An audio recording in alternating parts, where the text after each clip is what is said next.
안녕하십니까. ESUP입니다. 국공립 원인이지 위탁 평가에 있어서 내정자가 있네. 이 문제를 갖고 강의를 진행을 했는데, 이번 시간에는 그 변해편으로 국공립 원인이지 위탁 평가에 있어서 심사위원이 자의적으로 평가하는 문제를 어떻게 예방할 것인가, 또한 자의적 평가를 예방하기 위한 절차나 방법 이런 거는 없을까, 그거에 대한 이야기를 좀 해볼까 합니다. 자, 여기 보시면은 두 가지가 좀 중요한데, 두 가지를 좀 한번 봅시다. 그러니까 선정 기준의 객관화, 그 심사위원의 자의적인 심사 방지. 자, 이게 무슨 말이냐면은, 간혹 심사를 갔다 오신 분들에 대한 이야기를 좀 들으면은 심사위원들이 굉장히 자의적인 심사를 하는 경우가 많습니다. 예를 들어서 예산 가지고 평가를 하는 과정에서 이 급식비 너무 적게 잡은 거 아니냐, 이런 이야기를 해서 지원자를 굉장히 곤혹스럽게 만드는 경우가 있는데, 밑도 끝도 없는 얘기죠. 그러면 어떻게 해야지 적지 않은 금액인가? 어떻게 하면은 적은 건가? 그거에 대한 기준은 뭡니까? 기준이 없죠. 근데 기준이 있어요, 법적으로. 이번에 이제 제도가 좀 개선됐는데, 급식비 같은 경우는 영하 기준으로 해서 1,900원 이상을 잡으라고 되어 있습니다. 근데 거기 아래 누리과정 같은 경우는 2,500원 이상 잡을 수 있도록 노력을 하라고 돼 있어요. 꼭 2,500원을 잡으라는 게 아니라 노력을 하라고 돼 있습니다. 그래서 법적 기준으로 따지면 1,900원 이상만 잡으면 문제가 안 됩니다. 그런데 심사위원들이 대부분 하는 말이 급식비 너무 작은 거 아니냐, 이런 식으로 얘기하면은 이거는 어떤 법적 기준이나 또는 선정 기준에 대한 객관화라는 이 항목에 대한 위반이에요.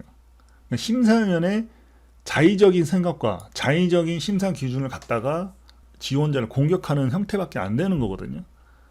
근데 그런 부분들을 방지하고 공정성을 확보하라고 되어 있습니다. 또한 위탁 기준과 절차, 심의 결과를 공개하여 공정성과 투명성을 제고하라고 되어 있어요.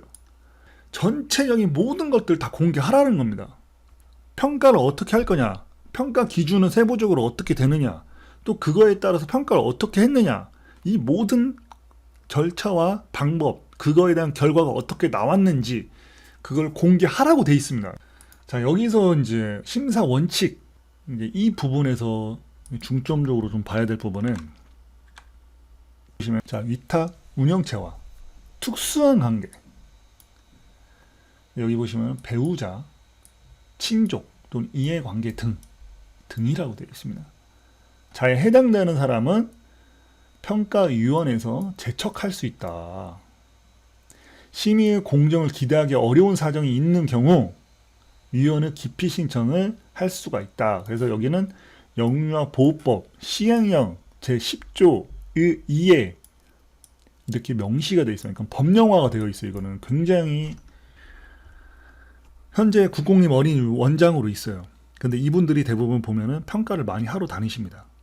저는 개인적으로 국공립 어린이 원장님들은 이 평가를 하면 안 된다고 생각을 해요. 왜? 이해관계 때문에. 이해관계가 당연히 형성되죠. 국공립 어린이 원장이라고 해서 이 사람이 10년, 20년까지 원장을 하는 게 아니라 5년 또는 3년, 대체적으로 5년마다 재위탁을 받아야 됩니다. 재위탁이라는 건 공개적으로 평가를 통해서 다른 경쟁자와 또 겨뤄서 어린이 위탁을 또 받아야 돼요. 그렇다면 이 사람들은 추후에 평가도 받아야 되고 또한 재위탁도 해야 돼. 근데 그런 사람들이 평가를 하러 다녀? 그러니까 어린이집에 종사를 하고 있거나 또는 국공립 어린이집 원장, 또 민간 원장, 또 교사, 이런 분들은 이해관계가 형성될 수가 있는 가장 유력한 문제가 있기 때문에, 제가 개인적으로 생각하는 바에 의하면은 심사위원으로는 적절하지 않다. 제척하는 게 맞다. 또한 이런 문제가 굉장히 지금까지 많이 있었죠. 언론 보도에도 있었고 또한 이런 민원도 많이 있었고, 제 개인적인 생각입니다. 심사는 집합심사를 해라, 이렇게 되어 있는데, 집합심사를 하는 이유는 심사에 관련된 정보나 또는 안에 있는 심사 자료가 외부로 유출되는 것을 예방하기 위해서 집합심사를 하라고 하는 겁니다. 그런데 문제가 어떤 문제가 발생하냐, 심사위원들이 심사하는 그 시간 동안에 심사를 다 하기가 어려우니 사전에 심사 자료를 보고 와라 해가지고 심사 자료를 사전에 심사위원 집이나 심사위원한테 미리 배포하는 경우가 있어요. 자, 그거는 요 법령 또는 요 제도 위반이죠. 자, 국공립 평가 결과에 있어서 이제 의혹이 많다. 뭐 내정자가 있네 없네 이런 이야기 많이 한다고 했고, 실제 이제 뭐 그런 보도나 매스컴에서 그런 문제를 지적을 하기도 했죠.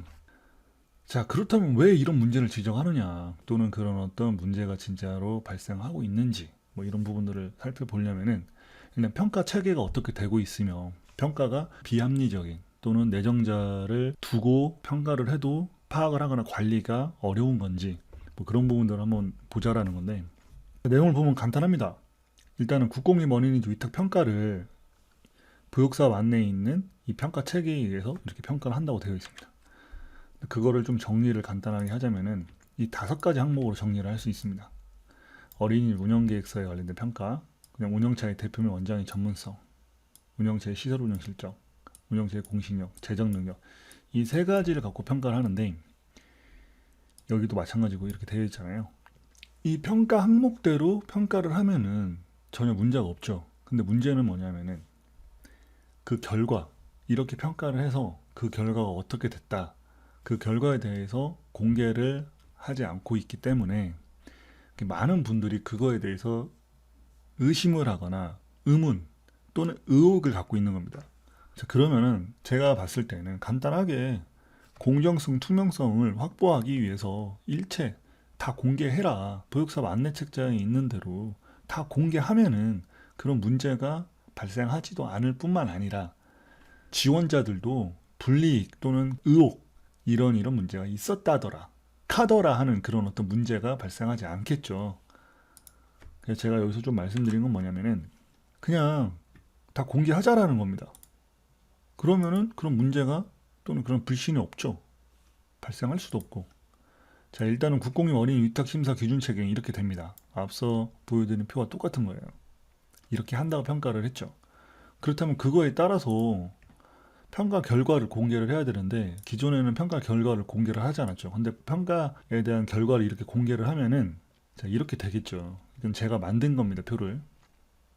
자, 보시면은 심사위원이라고 칩시다, 위에는. 그리고 밑에는 이제 지원자. 그래서 심사위원당 3명씩 평가를 한다고 가정을 하고, 이렇게 심사위원에 대한 정보도 공개를 하고, 그리고 그 지원자들에 대해서도 이렇게 공개를 해서 각각 항목에 대해서 어떻게 점수를 받았다. 그래서 토탈 점수가 이렇게 돼서 99점을 맞은 뭐 비봉숙 지원자가 당선이 됐다. 이렇게 공개를 하면은 굉장히 투명성이 엄청나게 확보될 뿐만 아니라 그 보육사업에 있는 내용 중에서 심사위원에 대한 자의적 심사를 예방을 하고, 자의적 심사가 당연히 예방이 되죠. 왜냐하면 이 체계에 맞게끔 이렇게 평가를 했기 때문에 평가를 받고 난 후에도 뭐 예를 들어 내가 재정 능력이 나는 2억 이상이라서 5점인데 왜 4점으로 됐지? 이건 잘못된 부분이잖아요.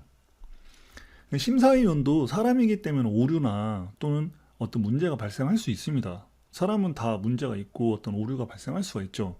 기입을 잘못해서 문제가 될 수도 있고. 그렇다면은 이런 점수표를 공개를 하면은 그런 어떤 잘못된 또는 오류, 그 어떤 누락, 그런 문제들도 바로 잡을 수가 있죠. 그래서 제가 말씀드리는 건 뭐냐면은 그냥 평가표 하나 만들어서 이 전체를 다 공개하라는 겁니다. 또는 했으면 좋겠다. 그러면은 국공립 어린이집을 준비하시는 많은 분들이 갖고 있는 그 의혹, 그 불신, 또는 뭐 내정자가 있네 없네 이런 어떤 허위 소문들, 이런 모든 것들을 잠재울 수가 있겠죠. 제가 말씀드리는 거는 그냥 공개하자. 그리고 보육사업 안내에도 그런 제도에도 보면은 다 공개해라. 일체 다. 여기서 말씀드리고자 하는 거는 그냥 보육사업 안내에 있는 대로 다 공개하면은 그런 문제나 의혹 또는 불신 또는 내정자에 대한 어떤 그런 잘못된 허위 소문들, 그런 문제들을 싹 다 바로잡을 수 있다. 이제 그런 말씀을 좀 드리고 싶었던 거고요. 이제 결과를 좀 정리를 하자면은 이렇게 하면 그냥 끝납니다. 자, 평가 결과 그리고 점수 공개하고, 그 심사위원에 대한 공개, 그리고 심사위원이 어떻게 평가했는지에 대한 공개, 점수 공개. 왜냐면은 아까 말씀드린 것처럼 보육사업 안내에도 보면은 뭐 이해관계가 형성이 되거나 또는 배우자 뭐 친인척 관계, 뭐 친분 있는 사람들, 이런 사람들을 제척시킬 수 있다고 되어 있습니다. 제척을 시키려면 심사위원이 누가 들어왔는지도 또 알아야 되고, 심사위원에 대한 정보가 있어야지 사전에 그런 부분들에 대한 문제를 바로잡을 수가 있겠죠. 그래서 심사위원에 대한 정보를 공개했으면 좋겠어요.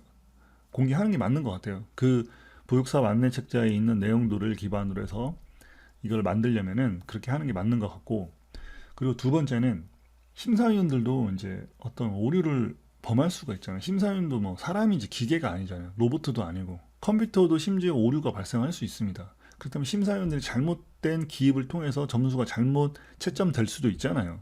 그렇다면 점수를 공개하면은 그런 문제를 바로 잡을 수가 있다라는 거죠. 잘못된 부분들, 오류, 그런 부분들. 그리고 심사 항목에 없는 자의적 심사를 철저하게 방지할 수가 있죠. 왜? 심사 점수표를 공개를 하기 때문에 심사위원들이 마음대로 막 평가를 할 수가 없다라는 거예요. 또한 아까 말씀드린 것처럼 자의적 심사를 방지할 수 있게끔 어떤 체계와 어떤 방안, 절차, 전략을 만들어 놓으라고 되어 있습니다. 그렇기 때문에 점수 공개하고 그렇게 하면은 제가 봤을 때는 다 문제가 해결될 것 같습니다. 그리고 마지막에는 이의제기 기간을 운영을 해야 됩니다. 왜냐면 앞서 말씀드린 것처럼 오류가 있을 수도 있고 잘못된 평가가 진행될 수도 있어요. 사람이 평가를 하는 거기 때문에 거기서 오류가 반드시 발생할 수밖에 없습니다. 또한 심사위원은 한정되어 있고, 예를 들어서 지원자가 굉장히 많다고 가정을 합시다. 소수 심사위원을 가지고 다수의 평가자를 평가를 하다 보면은 당연히 오류가 발생할 수가 있죠. 그렇다면은 제가 말씀드리는 거는 이의제기, 이 있습니다 하는 것처럼 이의제기 기간을 둬서 잘못된 부분들을 바로 잡고, 그래서 정당하고 공정하게 또는 투명하게 평가를 해서 어린이집 원장 채용을 하면 좋을 것 같다. 여기까지는 뭐 제 개인적인 의견이고요. 제가 이런 말씀을 드리는 게 뭐냐면은, 어떤 분들은 국공립 어린이집 원장 되려고 1년 동안 관련된 서류나 평가 항목에 대한 어떤 교육도 듣고 그렇게 한 1년 정도 준비하시는 분들도 있고요. 저번에 제가 어떤 분 같은 경우는 자주 없대요. 하여튼 그분 같은 경우는 10년을 기다렸다고 하더라고요. 얼마나 간절하겠습니까? 10년을 기다렸는데. 근데 그런 이야기를 듣다 보면은, 아, 이렇게 10년 동안 기다렸는데 잘못된 기입에 의해서 잘못 채점이 돼서 1점 차이로 떨어졌어. 너무 억울하잖아요. 10년 동안 기다렸는데. 그러니까 그런 문제를 방지하기 위해서는 점수 공개하고 심사위원에 대한 정보도 공개해서 공정하고 투명한 환경을 만들고, 더 나아가서 그 이의제기 기간을 통해서 잘못된 부분을 바로 잡을 수 있는 그런 어떤 체계를 좀 만들면은 좋지 않을까라는 말씀을 드립니다. 자, 여기까지 하고 마무리하도록 하겠습니다. 또한 저희가 어린이집 위탁 관련한 정보 및 교육 자료를 제공하는 카페를 운영을 하고 있습니다. 카페 주소는 이렇게 되고요. 그리고 유튜브에 공개한 자료는 일부에 불과하거든요. 카페로 따지자면은, 카페와 유튜브를 비교하자면 유튜브는 한 30% 정도밖에 안 되고, 뭐 30%, 한 20% 정도밖에 안 되고, 카페에는 그보다 더 방대한 한 80% 이상의 방대한 자료들을 저희가 카페를 통해서 유통을 하고 있기 때문에 카페로 와주시면 좋을 것 같습니다. 또한 마지막으로 계속 이런 강의를 좀 듣고자 한다면은 구독, 좋아요, 그리고 친구들과 나누면 좋습니다. 자, 여기까지 하고 마무리하도록 하겠습니다.